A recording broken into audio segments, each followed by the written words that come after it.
आरंभ करते हैं। चाणक्य कहते हैं कि जिन लोगों ने ना तो इस भौतिक संसार का ही उपयोग किया और ना ही परलोक को सुधारने के लिए प्रभु की पूजा पाठ की और ना ही धर्म का संग्रह किया, ऐसे लोगों को जन्म देना माता के लिए व्यर्थ ही हुआ। कहते हैं कि सफलता तो तभी मिलती है जब इस लोक में सुख उठाते हुए परलोक सुधार के लिए धर्माचरण किया जाए। आगे चाणक्य का मानना है कि कुल्टा स्त्रियों का प्रेम एकांकित ना होकर बहुजनी होता है। उनका कहना है कि कुल्टा स्त्रियां पराये व्यक्ति से बातचीत करती है, कटाक्ष पूर्वक देखती है और अपने हृदय में पर पुरुष का चिंतन करती है। इस प्रकार चरित्रहीन स्त्रियों का प्रेम अनेक से होता है। चाणक्य ने यहाँ पर कुल्टा स्त्रियों के हाव भाव और चरित्र का स्पष्ट वर्णन किया है। जो व्यक्ति माया के मोह में वशीभूत होकर यह सोचता है कि अमुक स्त्री उस पर आसक्त है, वह उस स्त्री के वश में होकर खेल की चिड़िया की भांति इधर उधर नाचता फिरता है। आचार्य चाणक्य कहते हैं कि संसार में कोई भाग्यशाली व्यक्ति ही मोह माया से छूटकर मोक्ष प्राप्त करता है। उनका कहना है कि धन वैभव को प्राप्त करके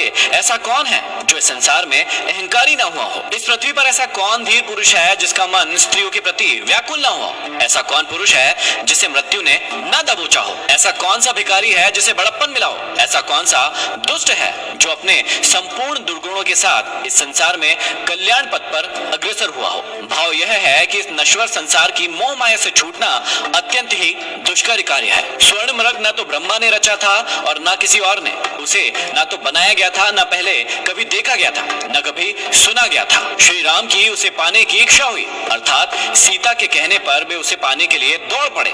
किसी ने ठीक ही कहा है, विनाश काले विपरीत बुद्धि। जब विनाश काल आता है तब बुद्धि नष्ट हो जाती है। यहाँ चाणक्य सिर्फ यह समझाना चाहते हैं कि जब विनाश आता है तो बुद्धि उल्टी हो जाती है। आगे चाणक्य कहते हैं कि व्यक्ति अपने गुणों से ही ऊपर उठता है। सिर्फ ऊंचे स्थान पर बैठ जाने से कोई भी व्यक्ति ऊंचा नहीं बन जाता। उदाहरण के लिए महल की चोटी पर बैठ जाने से कौवा गरुड़ नहीं बन जाता। आगे समझाते हैं कि गुणों की सभी जगह पूजा होती है, ना कि बड़ी संपत्तियों की।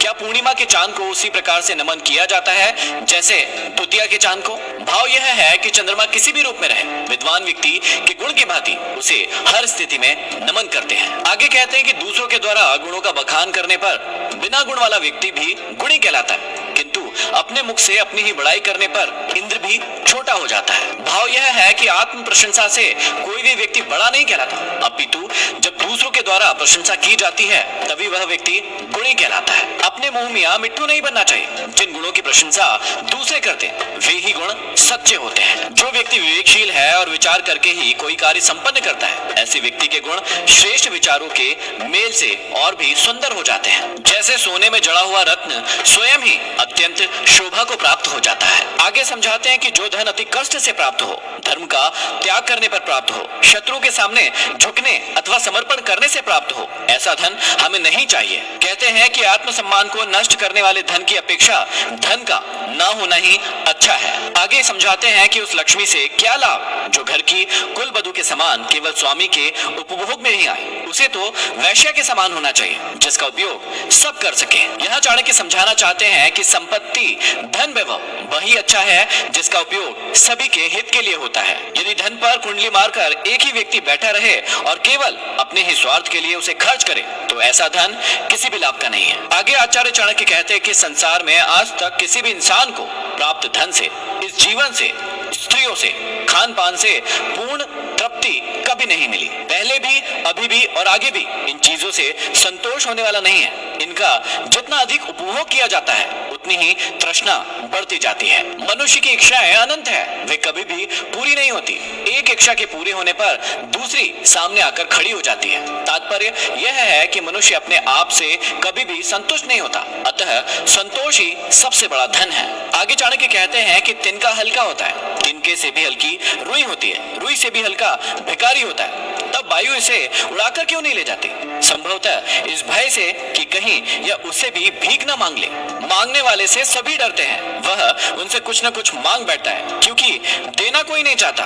वैसे भी भिखारी निंदा के योग्य ही है। आगे कहते हैं कि जो विद्या पुस्तकों में लिखी है और कंठस्थ नहीं है तथा जो धन दूसरों के हाथों में गया है, ये दोनों आवश्यकता के समय काम नहीं आते। अर्थात पुस्तकों में लिखी विद्या और दूसरों के हाथों में गया धन पर कभी भी भरोसा नहीं करना चाहिए। विद्या को सदैव कंठस्थ करना चाहिए और धन को सदैव अपने हाथों में रखना चाहिए ताकि वक्त आने पर वह हमारे काम आ सके। यहाँ पर समाप्ति होती है